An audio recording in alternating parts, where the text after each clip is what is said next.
টা আসে আপনার মেনলি সাদামাছি মানে হোয়াইট ফ্লাই, অ্যাপিড, জ্যাসিড, তারপরে আপনার হচ্ছে গিয়ে মাইটস মানে লাল মাকড়,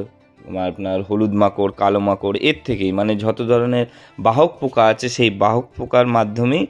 মানে লিফ কার্ল ভাইরাসটা ছড়ায় বা পাতা কোঁকড়ানো ওই যে হলুদ হয়ে যাওয়া এটা ছড়ায় চাষির ভাষায়, ঠিক আছে। তো মানে আপনার কি করবে, সাদামাছি এখন আপনারা যেই ওষুধ স্প্রে করেন না কেন, সাদামাছি আপনার সাথে সাথে সেই ওষুধের সাথে আপনার মানিয়ে নিচ্ছে এবং প্রতিরোধ ক্ষমতা বাড়িয়ে ফেলছে, ঠিক আছে। সাদামাছি যে ওষুধই আপনারা স্প্রে করেন না কেন, মানে সাদামাছি সেই ওষুধের সাথে খুব তাড়াতাড়ি মানিয়ে নিচ্ছে এবং সেই মানে সাদামাছি তার প্রতিরোধ ক্ষমতা বাড়িয়ে ফেলছে, ঠিক আছে। তো এই সাদামাছি হচ্ছে আপনার এই লিফ কার্ল ভাইরাস বা পাতা কোঁকড়ানো রোগের, বেগুনের এই যে হলুদ হয়ে যাওয়া পাতা কোঁকড়ানো রোগের সবচেয়ে হচ্ছে গুরুত্বপূর্ণ মানে ভূমিকা পালন করে হচ্ছে সেটা